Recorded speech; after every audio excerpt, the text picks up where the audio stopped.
Semua yang paling tinggi sampai yang paling rendah itu mencari untung dan mulutnya penuh tipu. Mereka pegang janji Tuhan, mereka tahu Tuhan ada, mereka mengalami mujizat, tetapi mereka tidak sadar bahwa mereka lagi hidup di dalam dosa. Akar dari segala kejahatan itu cinta uang. Benaran loh, dari yang paling tinggi sampai bawah itu mencari untung. Dan kalau melihat, kalau orang lagi tinggal di dalam kecongkakan dan kesombongan, dia tidak mungkin melihat dosanya. Dia tidak akan melihat kesalahannya. Itu akan melahirkan murka Tuhan karena keadilan Tuhan akan dinyatakan. Ketika rahmat Tuhan itu dia datang, berarti dia menciptakan orang itu menjadi baru.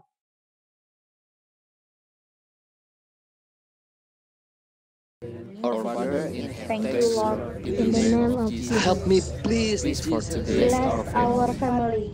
Amen.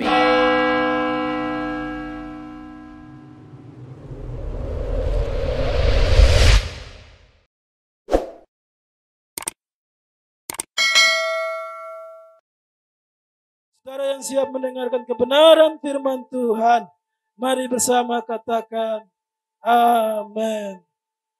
Baik, silakan duduk kembali.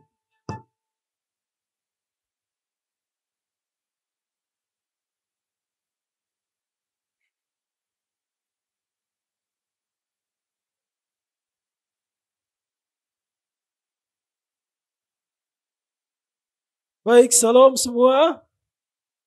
Puji Tuhan, kita boleh kembali berkumpul untuk terus beribadah dan memujiakan Tuhan. Dan sekaligus kita mendengarkan satu kebenaran firman Tuhan yang terambil di dalam kitab Peratapan pasal yang ketiga. Kitab Peratapan pasal yang ketiga ayat yang ke-21 hingga ayat yang ke-23. Kitab Peratapan pasal yang ketiga ayat 21 hingga ayat yang ke-23.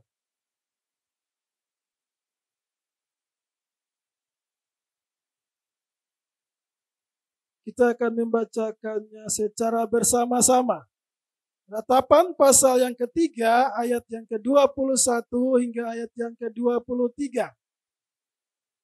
Tema di sini penghiburan dalam penderitaan, baik 1, 2, dan 3. Tetapi hal-hal inilah yang kuperhatikan. Oleh sebab itu aku akan berharap. Tak berkesudahan kasih setia Tuhan. Tak habis-habisnya rahmat-Nya. Selalu baru tiap pagi, besar kesetiaan-Mu. Saya akan membacakan sekali lagi dari ayat 20. Jiwaku selalu teringat akan hal itu dan tertekan dalam diriku. Tetapi hal-hal inilah yang kuperhatikan. Oleh sebab itu aku akan berharap. Tak berkesudahan kasih setia Tuhan. Tak habis-habisnya rahmat-Nya. Selalu baru tiap pagi.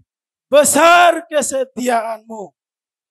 Bapak ibu saudaraku yang dikasihi dalam Tuhan. Kitab Peratapan ini dituliskan oleh seorang nabi besar. Yaitu Nabi Yeremia. Yang sedang melihat satu duka cita yang begitu dalam. Satu keadaan yang mengagetkan bagi Yeremia maupun bangsa Israel. Bangsa Yehuda saat itu. Ini sesuatu yang mengejutkan. Sesuatu yang terheran-heran. Bagi mereka bahwa ini tidak mungkin terjadi. Di mana bait Allah dan juga Yerusalem itu dibinasakan. Dan seluruh penduduk Yehuda dibawa sebagai tawanan dalam perbudakan. Ini sesuatu yang mengejutkan. Sesuatu yang pada saat itu orang Yehuda merasa tidak mungkin. Ya, terheran-heran. Jadi mereka peristiwa di mana Nebukadnezar datang dan mengepung serta membawa tawanan, itu adalah peristiwa yang mengejutkan, mengagetkan. Ya, ini tidak mungkin, kok bisa? Jadi terheran-heran bangsa itu, terheran-heran orang Yehuda itu. Kenapa mereka terheran-heran? Kenapa mereka terkejut? Ada 3 alasan yang menjadi dasar mereka itu terheran-heran.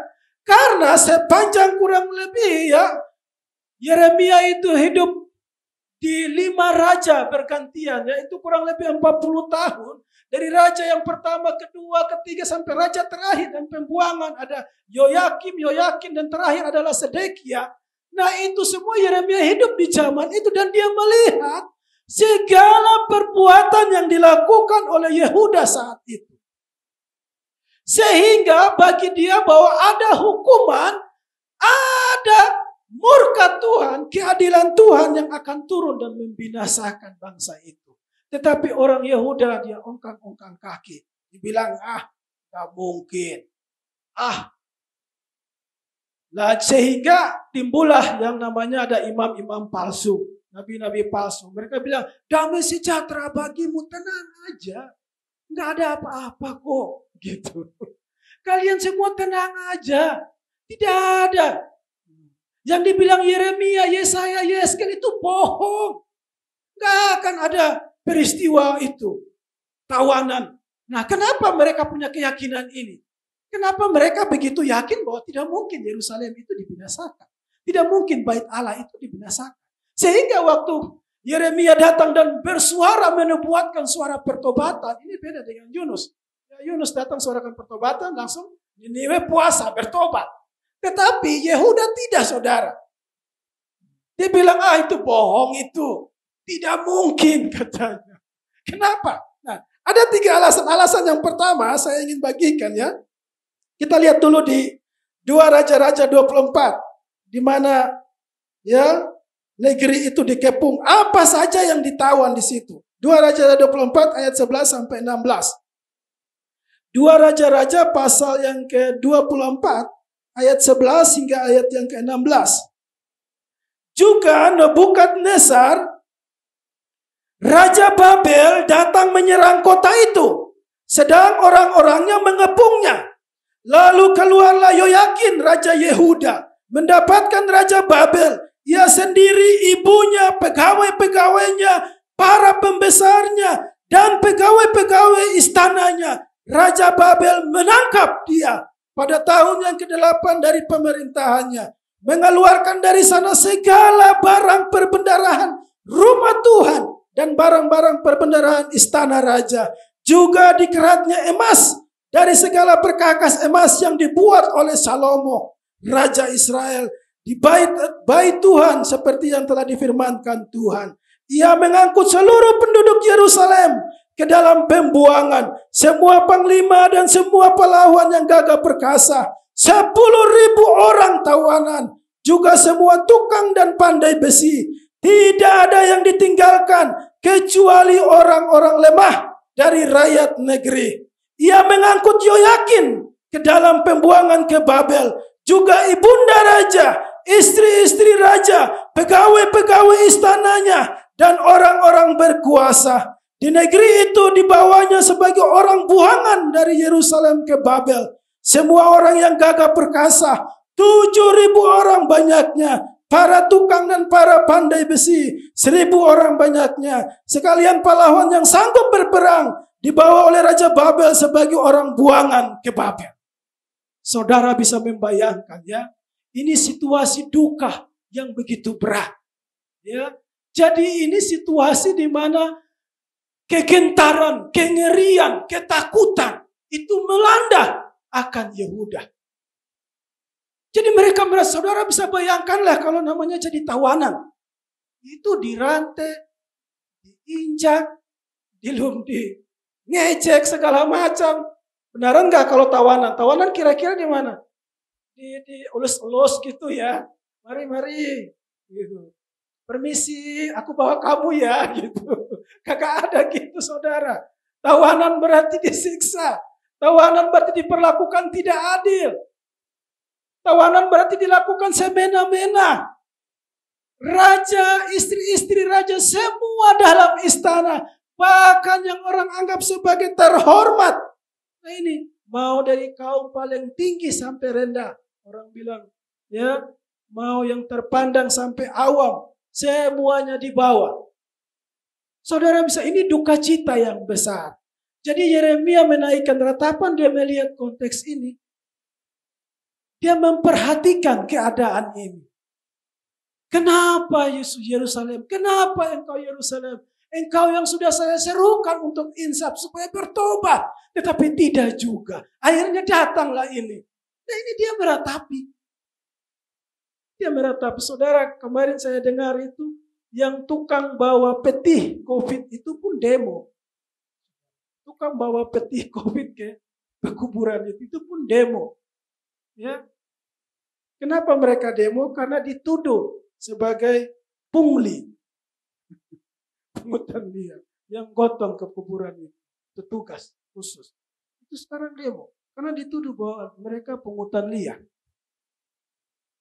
Jadi kalau kita lihat konteks keadaan kita, terlalu banyak orang meratapi. Benar enggak? Ibu-ibu dia harus menangisi suaminya yang meninggal karena COVID. Bapak-bapak harus menangisi istrinya, anak-anaknya.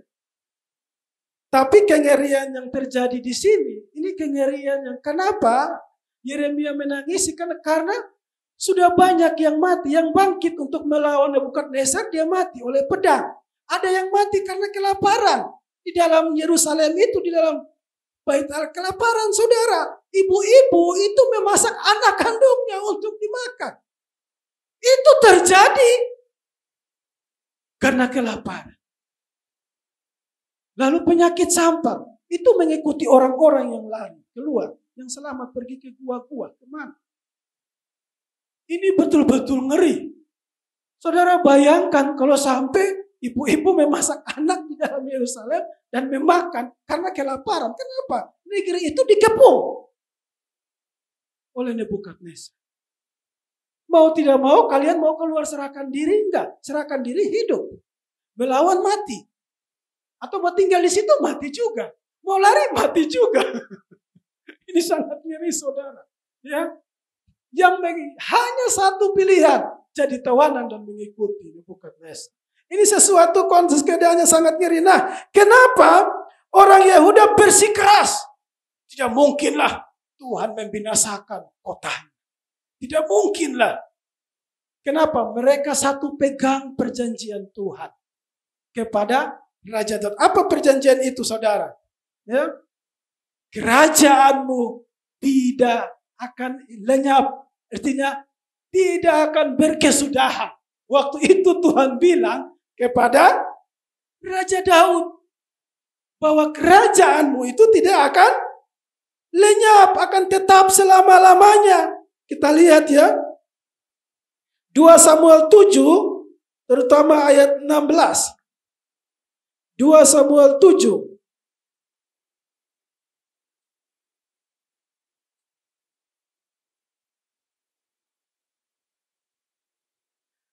Samuel 7 ayat 16. Keluarga dan kerajaanmu akan kokoh untuk selama-lamanya di hadapanku. Tatamu akan kokoh untuk selama-lamanya. Ini janji yang dipegang. Keluarga dan kerajaanmu akan kokoh untuk selama-lamanya di hadapanku. Tatamu akan kokoh untuk selama-lamanya. Jadi, saudara perhatikan baik-baik. Bangsa Yehuda itu pegang janji Tuhan. Tetapi selain mereka pegang janji Tuhan, dosa juga jalan terus. Nah ini karakter orang ini ya. Janji Tuhan dipegangnya, tetapi dosa dibuatnya. Janji Tuhan dipegangnya, dosa dibuatnya. Gitu. Janji Tuhan dipegangnya, tipu penuh mulut. Janji Tuhan dipegangnya, ketidakadilan diperbuat. Ini yang terjadi saat itu. Dia pegang janji Tuhan sih. Oh, gak mungkin. Itu mau apapun yang datang kepung, tidak mungkin. Kenapa? Ada janji Tuhan. Kerajaan Daud itu akan kokoh berdiri selamanya. Kerajaan Daud itu tidak akan dirubuhkan oleh siapapun. Dan Yerusalem tidak mungkin hancur. Orang Tuhan yang janji. Sehingga waktu Yeremia menubuatkan keruntuhan Yerusalem, Yeremia menubuatkan bahwa akan datang hukuman Tuhan, itu bohong. Tidak mungkin orang Tuhan yang bilang bahwa kerajaan itu tidak akan berkesudahan. Jadi di satu sisi mereka sedang memegang janji Tuhan. Tetapi di saat mereka pegang janji Tuhan, dosa juga dilakukan. Saudara tahu bahwa Yerusalem itu bau busuknya itu sudah lebih jahat dari Samaria, ibu kota daripada Israel saat ini. Bagian utara, kerajaan utara. Nah ini kerajaan selatan, terakhir mau dikepung dan dibawa. Ini lebih jahat, ya, saudara kandung daripada Samaria itu ya Yerusalem. Istilahnya ya Samaria itu kakak dan Yerusalem ini adik. Makanya Tuhan bilang sudah dilihat kakaknya itu berbuat zina, tetapi dia lebih zina lagi. Ya, saudara pernah baca itu. Sudah dilihat kakaknya itu sudah zina, malah adiknya lebih berzina lagi. Yerusalem lebih parah jahatnya. Segala kejahatan itu penumpahan darah orang yang ya tidak bersalah itu banyak. Saudara tahu bahwa itu segala macam Sodom dan Gomora ada di situ. Karena Alkitab mengatakan itu sudah seperti Sodom dan Gomora saat itu. Kota yang dianggap sebagai kota kudus, kota yang suci, kota yang lahir hikmat, pengajaran yang baik. Kan Salomo diberi hikmat di mana di Yerusalem itu. Sehingga seluruh negara datang dan belajar kepadanya. Di mana itu? Di Yerusalem. Orang belajar kepada dia. Orang mencari dia. Karena di sanalah ada jalan yang baik. Jalan yang benar. Kepada dia orang memandang berharap. Sehingga Yeremia katakan negeri yang tadi dianggap sekarang ya, sudah seperti janda. Yeremia katakan gitu. Sudah seperti janda. Kenapa yang tadi begitu megah, meriah. Dari situ banyak ilmu didapat. Istilahnya segala yang baik dari situ. Tiba-tiba hancur. Sehingga Yeremia harus meratapi ini. Ini alasan yang pertama. Jadi kalau dilihat semua nabi yang menubuatkan yang baik ditolak. Kenapa? Mereka pegang janji Tuhan. Ini saudara. Mereka bilang tidak mungkin akan runtuh. Bersikeras memegang itu. Tetapi dosa mereka buat. Nah ini saudara tanpa sadar kalau orang punya karakter seperti begini. Janji Tuhan dia pegang tapi tingkah langkah buat dosa. Oh janji Tuhan menyertai kita. Tetapi saudara itu kalau kita lihat dari kaum istilahnya kaum nabi, kaum imam sampai bawah itu semuanya mencari untung dan mulutnya penuh tipu. Itu yang paling mayoritas. Kasus terbesar di Yerusalem itu. Ya, semua yang paling tinggi sampai yang paling rendah itu mencari untung dan mulutnya penuh tipu. Makanya Tuhan sangat marah. Selain dari kejahatan yang lain. Penyembahan berhala, memberi anak, ya persembahan anak dibakar. Ada sebagai korban bakaran. Apalagi ramal, tanya arwah. Ada. Nah ini kita baru digoncang dengan satu orang yang beramal. Tapi di Israel dulu sudah banyak peramal-peramal yang ada peramal-peramal, ada penanya arwah, ada itu apa. Semua yang istilahnya jago-jago semua pada saat bahkan nabi-nabi pun muncul, imam-imam menubuatkan juga.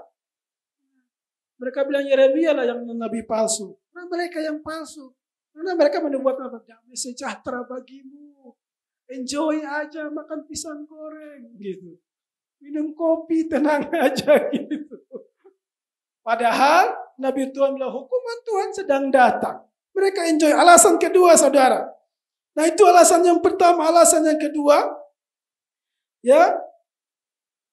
Keyakinan bahwa Yerusalem adalah tempat kediaman Allah sendiri.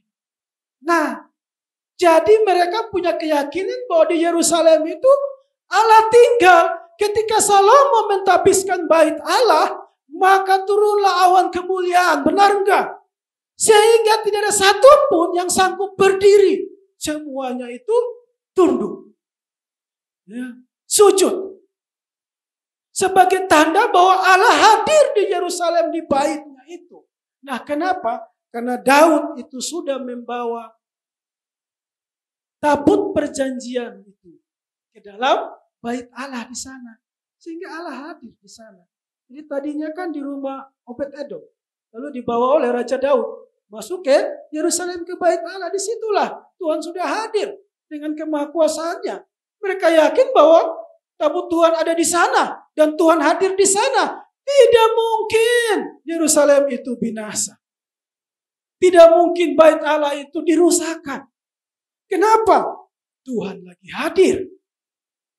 Ya. Yang kedua, mereka yakin bahwa Tuhan ada di sana. Tetapi tingkah langkah mereka tidak menunjukkan bahwa Tuhan ada di sana. Ini. Halo saudara, jadi mereka yakin loh. Mereka pegang janji Tuhan. Keyakinan mereka kokoh. Bahwa Tuhan ada di Yerusalem. Dia ada di baitnya. Tidak mungkin musuh datang dan mengepung Yerusalem dan menghancurkan. Lalu merusakkan baitnya. Tuhan ada di situ. Tetapi mereka berbuat dosa. Jadi hidup bagaimana ya? Yakin kebenaran firman tapi tidak mengikuti kebenaran itu. Melakukan yang tidak baik. Ya, ini sesuatu yang nanti saudara akan menghancurkan keadaan itu. Jadi orang Kristen ini sudah banyak. Beribadah sudah puluhan tahun. Dengar firman percaya sudah banyak. Tetapi sekali lagi kita belajar ini bahwa mereka pegang perjanjian. Mereka juga yakin Tuhan ada. Hadir di bait Allah. Tetapi, jadi mereka sudah yakin. Yang ketiga saudara, mereka melihat banyak mujizat yang sebelum-sebelumnya sudah terjadi. Sebelumnya itu siapa? Raja Asyur itu datang ingin mengepung. Ya, Sanherib. Dengan begitu banyak prajurit, dalam satu malam malaikat Tuhan habisin semua. Sehingga Yerusalem selamat. Itu zaman Raja Hizkia. Sehingga mereka melihat bahwa, wah, benar Tuhan ada. Buktinya, waktu mereka, Raja Asyur datang mengepung dan ingin membinasakan Yerusalem, satu malam saja, langsung Asyur itu binasa. Langsung lari pulang semua ke Niniwe. Asyur dari sana. Pulang mereka. Nah, jadi orang Yahudi meyakini itu. Bahwa ada hal-hal ajaib. Tidak perlu perang dengan tangan. Tidak perlu perang melawan musuh. Tuhan yang berperang langsung. Kalau ada yang korek Yerusalem. Kalau ada yang korek baik Allah Tuhan. Jadi Tuhan yang berhadapan langsung. Tuhan yang langsung hantam musuh. Sama seperti tinggal ya tembok Yeriko. Tidak usah perang. Nyanyi-nyanyi aja keliling. Nyanyi. Itu saudara, kalau strategi perang itu dipakai zaman sekarang, orang pikir itu kebodohan. Ya. Orang sekarang udah teknologi canggih, ada bom atom, bisa jarak jauh pesawat dikirim, bom dikirim. Ini coba zaman sekarang perangnya nyanyi-nyanyi aja coba. Nyanyi. Ternyata strategi Tuhan, jadi Tuhan tuh punya strategi perangnya itu lebih mantap. Mendingan kita ikut saja ya strategi Tuhan daripada capek-capek buat bom. Beneran enggak? Strategi Tuhan tinggal lo nyanyi aja keliling, nyanyi sekali, 2 kali, terus sampai 6 hari kan, sekali-sekali. Hari ke-7 7 kali. Berarti 7 tambah 6 jadi 13 kali mengelilingi itu. Ya, jangan salah ngajar anak sekolah minggu, bilang 7 kali saja. 13 kali berarti. Senin sekali, Selasa terus sampai Selasa. Hari ke-7 baru 7 kali. Nah, 13 kali mereka kelilingi langsung Yeriko rubuh. Pujian penyembahan doang. Saudara, pujian penyembahan di rumah aja 2-3 jam. Apa setan tidak kepanasan? Dia pasti datang ganggu saudara. Benaran. Paling ya di plafon bunyi-bunyi dulu. Kalau Anda stop ya sudah berarti. Gitu. Pasti ada gangguan. Mimpi buruk lah segala macam. Tapi kalau tidak doa itu ya enjoy aja. Senang, tenang. Dia juga diam saudara. Kalau saudara mulai doa, dia mulai terganggu. Kira-kira begitulah. Nanti pulang dan praktek saja. Ya, jadi bangsa Yehuda meyakini 3 hal ini. Ya, mereka pegang janji Tuhan, ada janji Tuhan bagi hambanya Daud bahwa kerajaannya itu tidak akan pernah punah, tidak berkesudahan, kerajaan akan tetap berdiri kokoh. Yang kedua, bahwa mereka yakin Tuhan ada di situ, di baitnya. Tidak mungkin musuh bisa binasakan. Yang ketiga, bahwa mereka melihat ada perbuatan-perbuatan ajaib yang sudah terlebih dahulu terjadi. Yeremia, engkau ini mimpi. Ini bukti. 3 hal ini menjadi dasar keyakinan mereka bahwa ada mujizat yang sertai mereka. Yerusalem dikepung tetapi diselamatkan. Dan malaikat Tuhan yang berperang, mereka melihat semua itu. Saudara bayangkan, mereka pegang janji Tuhan ada, mereka tahu Tuhan ada, dan mereka mengalami akan mujizat Tuhan. Tetapi, nah ini, ada tetapinya. Kenapa Yehuda itu dibinasakan? Kenapa bait Allah itu dihancurkan?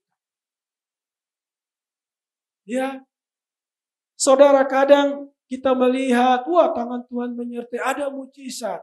Kita melihat, Tuhan hadir. Kita melihat, janji Tuhan, ya dan amin. Tetapi kalau tingkah langkah dan perbuatan kita itu tidak baik, Tuhan akan izinkan musuh datang kepada kita. Amin. Tuhan akan datang izinkan musuh kepada kita. Saya terheran, kenapa? Mereka pegang janji Tuhan, mereka tahu Tuhan ada, mereka mengalami mujizat, tetapi mereka tidak sadar bahwa mereka lagi hidup di dalam dosa. Ini kesadaran bahwa mereka lagi hidup di dalam dosa, ini tidak ada. Ini sesuatu yang nanti membawa musibah.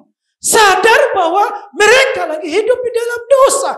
Mereka lagi hidup di dalam mulut yang penuh tipu, penuh kebohongan, tingkah laku yang jahat. Mata Tuhan begitu marah dan murka.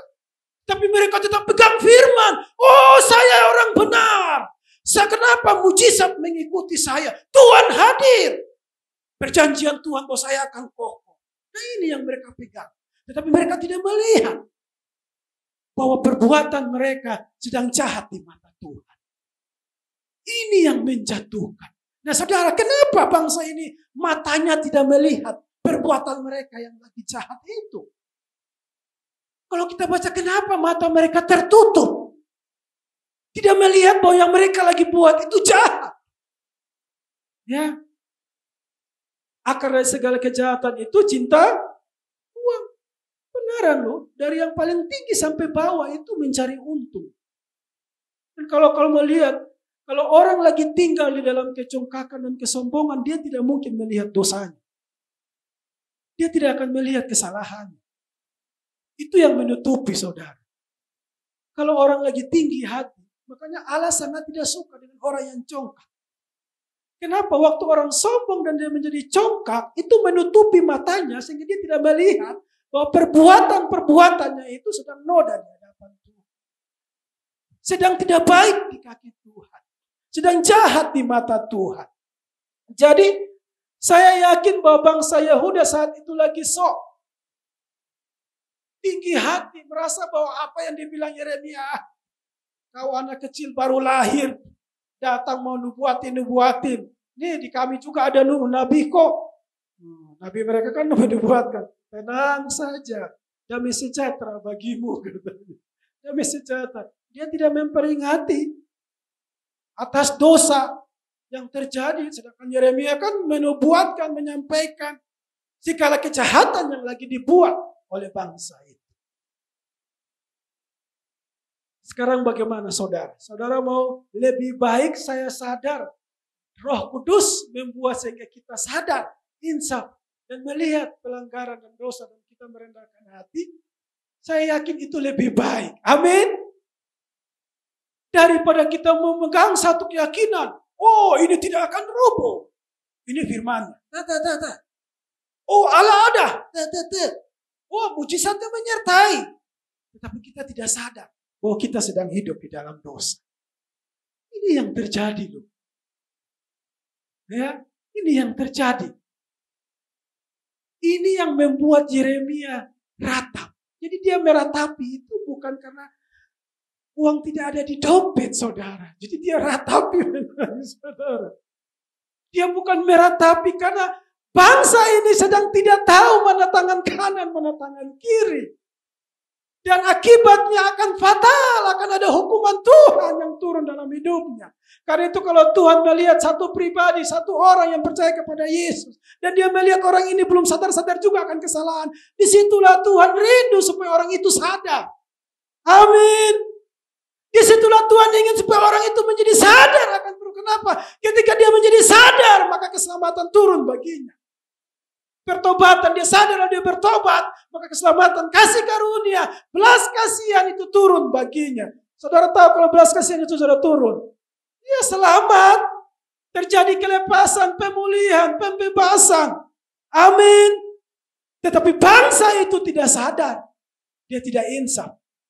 Jadi orang dia tinggal di dalam ketidaksadaran dan masuk dalam pembuangan. Jadi orang kalau tidak sadar akan dosa, tidak menyadari bahwa itu akan dibawa ke tawanan. Amin. Dia akan dibawa ke tawanan. Jadi Yeremia meratapi satu keadaan, ya, satu bangsa, Yakub atau Israel itu. Jadi Israel satu pribadi, yaitu Yakub, yang tidak menyadari, tidak sadar, tidak insaf. Ya, kita bersyukur Tuhan Yesus bilang lebih baik aku naik supaya roh itu turun. Amin. Supaya apa? Dia yang akan mengingatkan, menginsafkan, menyadarkan. Oh, itu terpenting. Amin. Karena Roh Kudus yang mampu orang sadar akan dosa. Ya, dulu saya dengan Pak Budi pernah doain satu orang Chinese usia sekitar 30-an. Ya, itu suka cengar-cengir sendiri. Senyum-senyum, ketawa-ketawa. Jadi ada sudah mulai blank. Sudah mulai agak ini. Jadi dia suka duduk sendiri, tiba-tiba tertawa sendiri, senyum sendiri, ngomong sendiri. Bapak mamanya panggil kita pergi doa, saudara. Nah, Tuhan menyingkapkan itu di Pak Budi, itu sudah lama sekali. Ada cewek cantik duduk di samping dia. Lalu nanya, itu cewek siapa? Ternyata saudara, pacarnya yang sudah pindah ke Amerika. Jadi dia stres galau karena diputusin. Jadi dia kalau dia stres berhari-hari di kamar, lama-kelamaan setan menyerupai pacarnya datang di sampingnya. Duduk. Jadi dia cengar-cengir, senyum-senyum itu kenapa? Itu lagi pacaran, saudara. Ini dianggap ceweknya. Dia tertawa-tawa. Nah, waktu kita bilang itu setan, langsung dia ngaku, kita dua pulang, saudara. Jadi waktu orang tidak sadar bahwa itu setan, tidak bisa ada doa kelepasan. Kita harus doa untuk supaya dia sadar bahwa itu setan dulu. Amin. Jangan paksa. Karena dia belum dijamah Roh Tuhan untuk menyadarkan dia bahwa ini tidak baik punya yang lagi duduk. Bukan cewekmu. Nah, mulut kita ngomong ya sejauh sebatas itulah. Itu setan, bukan pacarmu. Tapi kalau dia menolak, tidak bisa kita paksa. Pulang doakan. Amin. Sampai Roh Tuhan jamah. Benar bahwa dia sudah sadar. Oh benar ya, dia semakin kok bengis sama saya, makin jahat.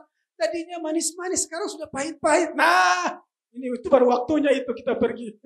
Usir setan. Begitu. Kan dia sudah sadar.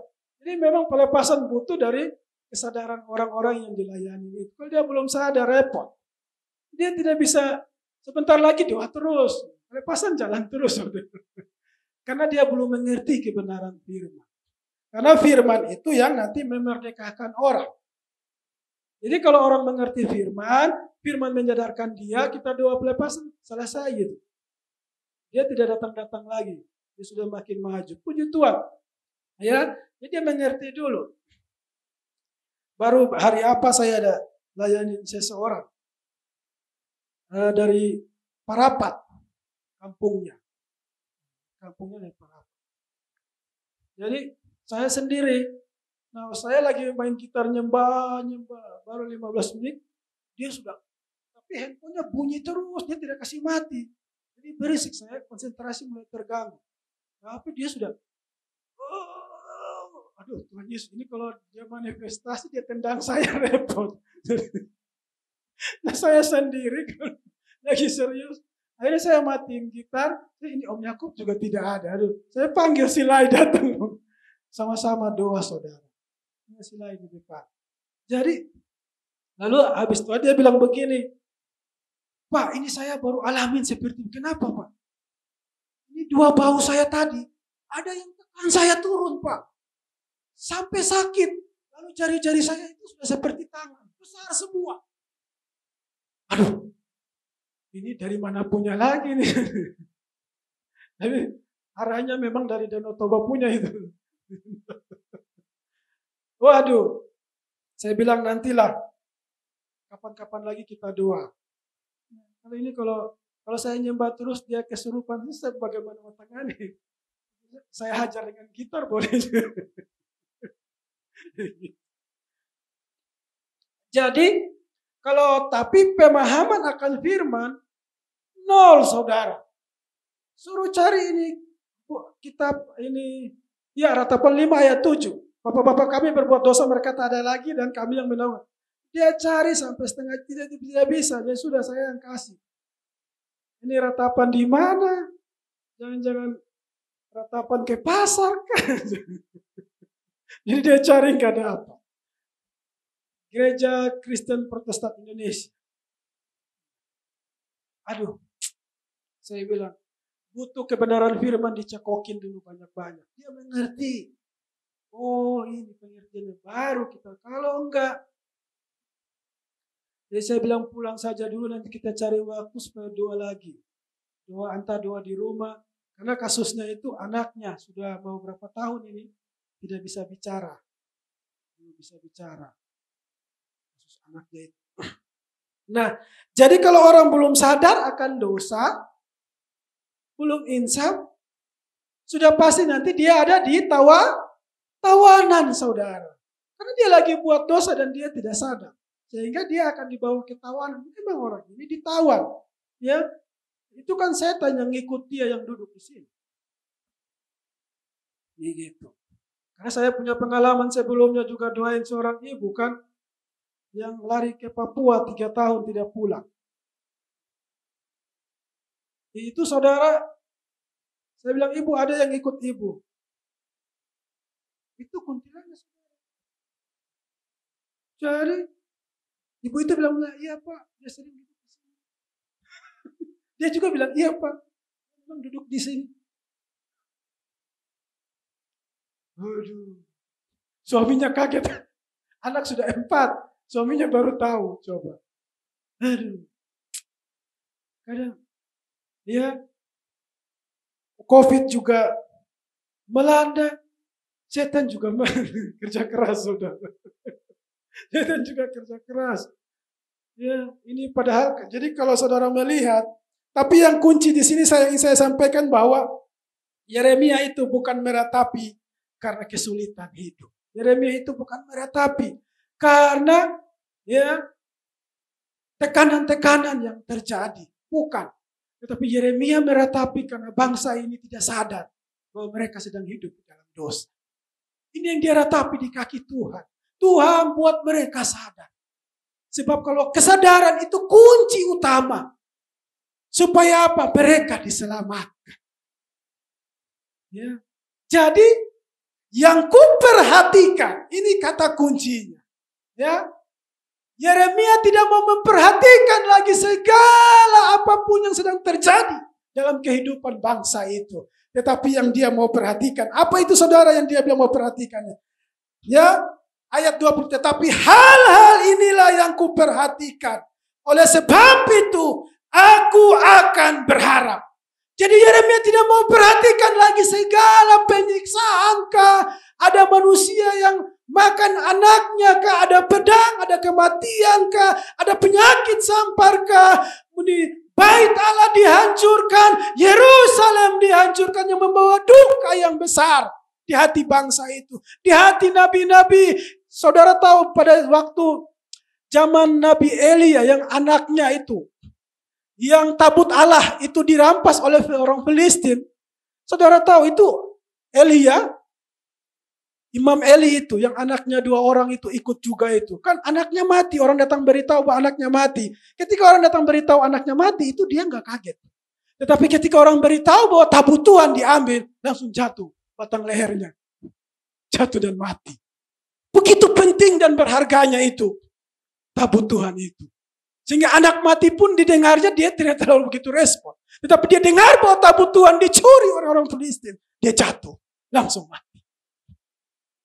Jadi bagi bangsa itu tabut yang sudah ada di dalam Yerusalem itu sebagai satu kesucian, kekudusan di mana Tuhan ada di situ. Dan ketika kalau Tuhan izinkan dan musuh datang dan mengobrak-abrikan, itu duka cita yang sangat besar.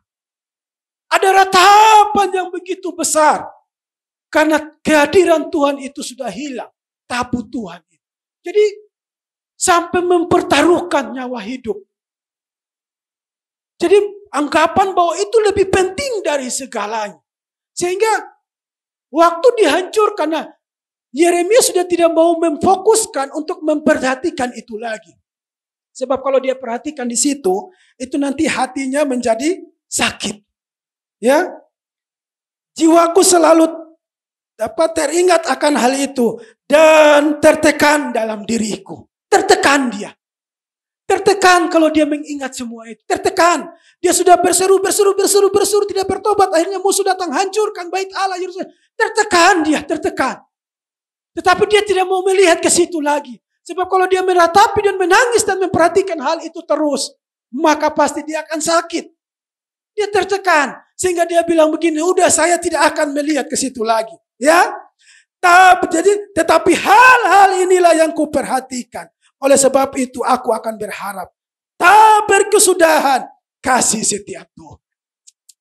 Halo saudara. Jadi Yeremia tidak mau memandang kesulitan. Dia mau memandang bahwa Tuhan itu punya kasih tidak berkesudahan.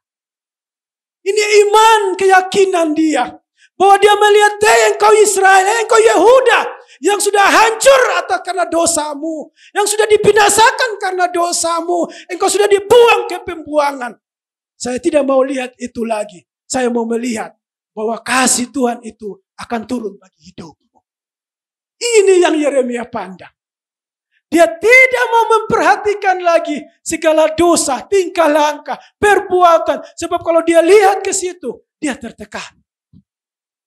Dia hanya mau melihat bahwa kasih Tuhan masih ada bagimu. Kasih Tuhan masih mengalir bagimu. Kasih Tuhan masih ingin sampai kepadamu. Kenapa saya yakin? Karena titik tolak iman daripada perjanjian lama adalah waktu bangsa itu keluar dari Mesir.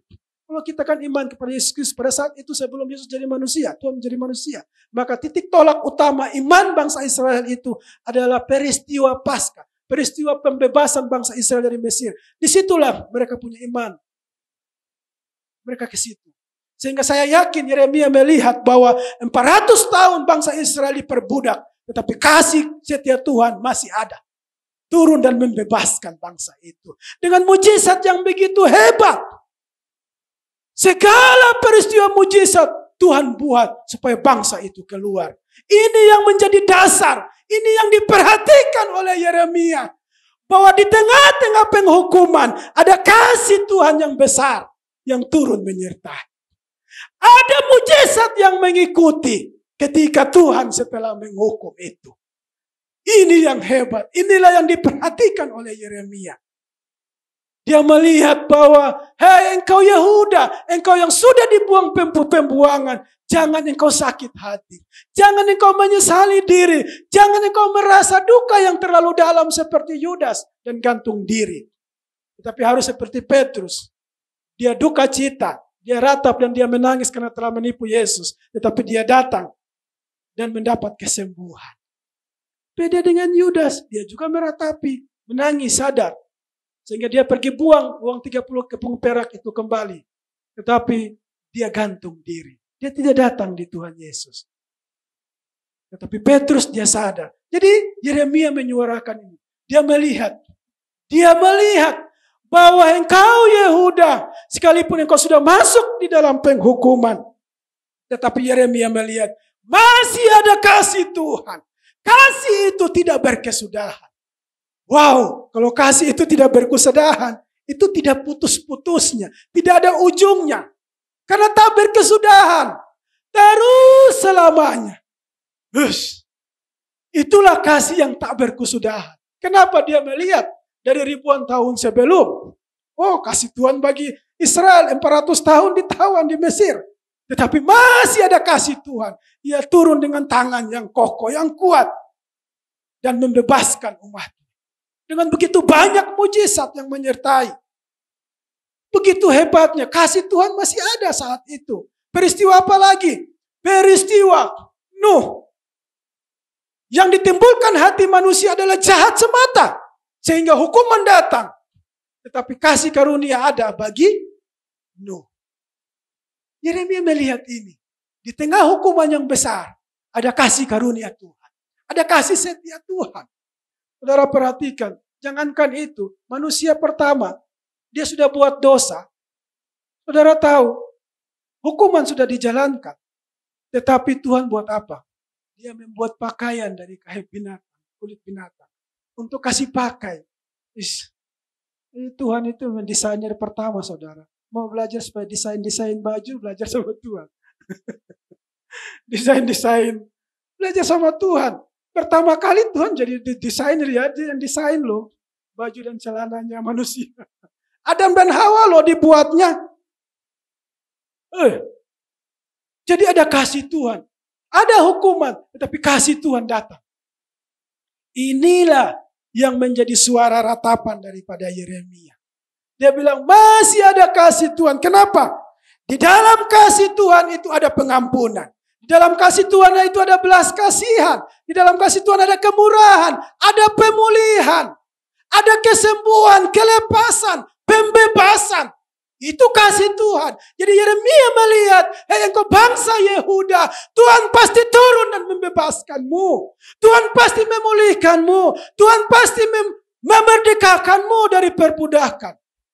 Sehingga dia kirim surat kan ke sana. Sudah kamu bikin rumah di sana, tinggal di situ. Jangan kamu percaya dengan ini nabi-nabi palsu di sini. Kamu pergi tidak lama, nanti juga pulang. Jangan percaya itu. Kan Yeremia bilang begitu. Kamu bangun rumah, cari istri, beranak cucu di situ, tinggal di situ. Nah, Yeremia lihat dengan pasti. Pasti ada pembebasan yang dilakukan oleh Tuhan. Pasti ada pemulihan, ada kesembuhan. Buktinya 70 tahun memang terjadi. Daniel berdoa dan terjadi pembebasan. Hebat itu. Ya, Yeremia sudah melihat ke depan. Ya, bagi orang yang sadar, insaf akan dosa, pasti Tuhan akan selamatkan. Akhirnya berturut tiga kali rombongan pindah pada zaman Quraisy, ya, Raja Persia. Dia menyuruh supaya orang Yerusalem pulang kembali. Orang Yehuda itu pulang kembali. Makanya pulanglah Nehemia, Ezra, nabi-nabi itu mulai pulang. Jadi kasih itu tak berkesudahan. Sebanyak-banyaknya dosa yang sudah dilakukan. Sebanyak-banyaknya kesalahan yang sudah dilakukan. Dan hukuman ketika kesalahan dan dosa itu dilakukan, itu akan melahirkan murka Tuhan. Karena keadilan Tuhan akan dinyatakan. Sesuatu negara terjadi ketidakadilan dan ketika keadilan Tuhan turun, itu berarti nanti pemusnahan. Jadi kalau kita minta keadilan Tuhan, orang itu pasti nanti dipukul Tuhan. Dibinasakan. Karena Tuhan tidak bisa bersahabat dengan dosa. Ya, Tuhan tidak bisa kompromi dengan dosa. Maka dia akan menantang orang itu kalau dia turun dengan keadilannya. Tetapi kalau Tuhan turun dengan kasihnya, itu berarti dia balut. Tapi kalau dia turun dengan keadilannya, itu berarti dia murka. Ini tidak adil nih, habis. Tapi kalau dia turun dengan kemurahan, dengan kasih setianya. Yeremia memfokuskan supaya kasih setia Tuhan itu turun bagi Yehuda. Maka ada pemulihan, ada pengampunan. Amin. Sehingga diselamatkan. Ya, yang kedua itu kunci pertama ada kasih setia Tuhan. Ya. Selalu baru tiap pagi besar kesetiaanmu. Ya, tak berkesudahan kesetiaan Tuhan, tak habis-habisnya rahmatnya. Jadi kalau rahmatnya itu menciptakannya menjadi baru. Dikasih setia Tuhan, dia turun dan dia memulihkan. Membebaskan. Menyembuhkan yang luka disembuhkan, hati jiwa yang terganggu disembuhkan. Setelah mulai merasa dibebaskan, dipulihkan, maka rahmat Tuhan turun. Itu berarti dia menciptakannya menjadi baru. Amin. Dia buat, dia kuduskan dan dia sucikan. Dan manusia itu menjadi baru. Itu rahmat. Dalam kasih ada kemurahan Tuhan, belas kasihan Tuhan. Waktu orang kusta datang, timbul belas kasihan Tuhan. Iya kan? Waktu orang apalagi kusta, buta semua, Tuhan, kemurahan Tuhan datang, belas kasihan Tuhan. Jadi kalau ada belas kasihan Tuhan berarti mujizat terjadi, pemulihan. Ketika rahmat Tuhan itu dia datang berarti dia menciptakan orang itu menjadi baru. Sehingga orang itu bisa istilahnya dipakai untuk selanjutnya melayani akan Tuhan. Jadi ini sungguh luar biasa Tuhan ini. Dia sudah pulihkan. Dia sembuhkan. Terus dia menciptakan orang itu menjadi baru. Amin. Ini pekerjaan Tuhan, saudara. Jadi Bapak Ibu Saudara yang dikasihi dalam Tuhan. Ya, Yeremia memandang ya, dia memperhatikan kasih Kristus itu. Dia memperhatikan rahmat Tuhan itu. Saudaraku, ya, keadaan sekarang ini membuat sehingga kita memperhatikan kehidupan. Benar enggak? Ada yang tidak memperhatikan kehidupannya? Setiap hari, detik, menit, jam, selalu memperhatikan hidupnya. Gimana ini ya? Keadaan semakin goncang ini, gimana ya? Ada enggak yang tidak memperhatikan hidupnya? Jadi keadaan itu menggoncang kita untuk kita mulai perhatikan. Aduh, besok saya makan apa ini? Saya punya satu mujizat, saudara. Ini baru terjadi 1 minggu. Ya. Jadi di rumah memang benar-benar, jadi jam 9 apa jam 10 lah saya ke satu rumah. Nah lalu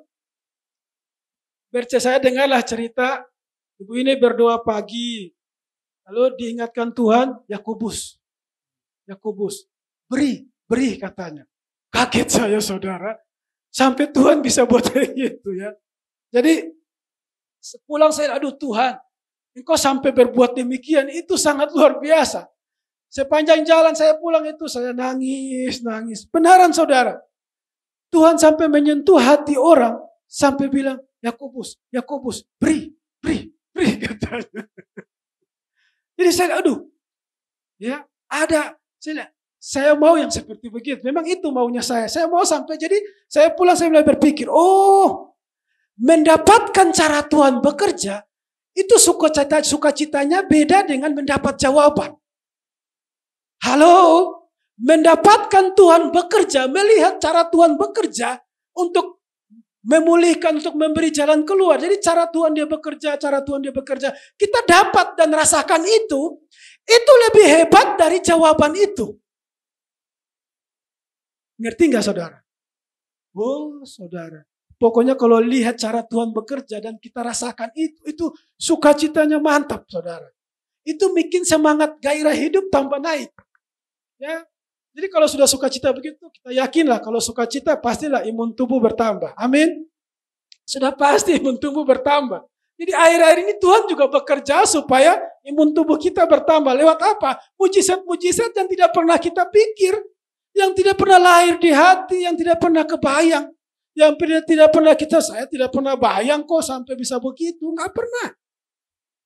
Tiba-tiba bisa terjadi. Itu mujizat. Mungkin bagi orang lain, biasa itu. Tapi saya merasa, wah ini besar ini. Karena saya melihat cara Tuhan bekerja itu. Bukan jawaban yang saya terima. Bukan. Contoh, yang waktu ada, saya sama sekali tidak punya gaun. Tuhan sentuh hati seorang ibu, dan dia telepon kasih tahu bahwa, ada gaun nikah. Kan kita terima secara, siapa yang membayangkan Tuhan bisa buat begitu loh. Jadi cara Tuhan dia bekerja, itu kalau kita dapat, itu lebih baik dari jawaban ketika kita terima untuk lepas dari pergumulan hidup. Jadi ternyata Tuhan izinkan segala tekanan supaya kita mendapatkan cara kerja dia. Bukan kita mendapatkan jalan keluar. Halo, ini poin yang sangat penting saudara. Bukan kita mendapatkan cepat-cepat dapat jawaban atau jalan keluar. Tidak, Tuhan mau kita merasakan tangan dia bekerja itu. Tangan dia melakukan mujizat itu. Itu kita lihat, kita perhatikan, dan kita dapat. Itu akan menambah iman loh. Keyakinan, iman. Dengan begitu saya lihat, berarti Tuhan perhatikan ini ya. Gak usah takut. Gitu. Tambah naik kita tambah yakin. Gak usah terlalu takut. Tuhan ada perhatikan. Jadi di tengah-tengah kesulitan Tuhan menghibur. Ya, Tuhan menghibur saudara. Adalah dapat pakaian baru. Tuhan menghibur saudara. Dibawa ke. Jadi saya bilang, wah kita dua ini aneh hidupnya. Ya, sangat-sangat aneh hidup. Mana ada kita dua ini jauh di dusun yang kecil. Iya kan, jauh di dusun yang kecil. Sebentar lagi menerima banjir. Tapi ya tidak boleh terjadi. Tidak boleh terjadi. Tetapi ada saja cara Tuhan dia bekerja. Ada. Jadi itu membuat sehingga kita itu jadi Yeremia membawa kita untuk melihat jangan Anda meratapi nasib hidup. Jangan Anda meratapi keadaan hidup. Jangan Anda meratapi karena keadaan goncangan yang semakin besar. COVID yang semakin mengganggu, meresahkan. Jangan Anda ratapi itu atau tangisi itu. Jangan. Ternyata yang Tuhan ingin kita tangisin, ini sebenarnya jiwa-jiwa. Amin. Karena Yeremia memfokuskan bahwa engkau pasti selamat. Engkau pasti dijamah Tuhan. Engkau pasti sadar dosamu. Engkau pasti dipulihkan. Hati Yeremia adalah supaya bangsa itu sembuh. Mendapatkan kasih karunia Tuhan. Dibebaskan, diluputkan, apalagi disembuhkan. Ini hatinya Yeremia. Dia ingin bangsa itu sadar akan dosa dan dia disembuhkan, dipulihkan dan diciptakan menjadi baru. Ini hatinya di tengah-tengah duka cita yang besar itu. Yerusalem dibinasakan, bait Allah dihancurkan. Tapi kalau Yeremia arahkan perhatiannya ke situ, maka dia pasti tidak bisa tidur. Jiwanya tidak bisa tenang. Sehingga ketika dia memperhatikan kasih Kristus, di situ hatinya disembuhkan. Amin. Baik Bapak Ibu Saudara, mari kita sama-sama dalam masa-masa COVID ini, masa-masa yang mau dikata ya segala macam kejahatan mulai muncul. Jangankan jauh-jauh, di Prima saja ada gereja cabang dari GPDI sudah kemalingan. Gerbangnya diangkat, dibanting turun, dikasih tinggal aja begitu saudara. Gerbangnya diangkat. Jadi gitar bass, string, mic, hilang semua. Mic yang jelek dibuangin di lantai, yang bagus yang dia bawa pergi saudara. Jadi yang maling ini juga tahu dia, kayaknya dia ngerti musik kali. Dia tahu mana mic yang bagus, mic yang jelek. Ini baru terjadi. Nah 3 hari kemudian ada yang datang dengan Scoopy merah. Lalu mau masuk dalam satu rumah lagi. Dia nggak tahu kalau ada orang di dalam rumah. Ternyata ada ibu-ibu. Ibu ini tinggal, suaminya yang pergi kerja. Jadi dia sudah hancurin gemboknya, sudah mau masuk. Ibu ini langsung keluar samperin. Hei ngapain itu? Baru dia alasan, lagi cari ibu siapa gitu. Tapi dia tahu nama tetangga coba. Lagi cari gitu. Lalu kenapa gemboknya ini dihancur? Langsung dia lari. Coba saudara, ini yang sudah dekat-dekat loh. Jadi pencuri, maling. Jadi sekarang masuk Prima sudah pakai gembok. Ada nomor gemboknya saudara. Tidak pakai kunci lagi. Pakai nomor itu PIN saudara. Keluar masuknya diperiksa. Harus pakai KTP. No. Ya jauh di dusun tapi ya keren penjagaannya saudara. Ya. Jadi mari Bapak Ibu Saudara, mari kita sama-sama memperhatikan akan kasih setia Tuhan yang tak habis-habis. Mari kita memperhatikan rahmat Tuhan. Sebab kalau kita perhatikan kesulitan hidup, nggak akan habis. Saudara perhatikan deh, tiap hari perhatikan keadaan hidup, kesusahan hidup, kesulitan hidup, nggak akan habis. Tidak habis selama kita hidup di bumi ini. Sebentar udah temu jalan keluar, datang lagi kesusahan, kesulitan. Sebentar sudah dapat jalan keluar, datang lagi gitu.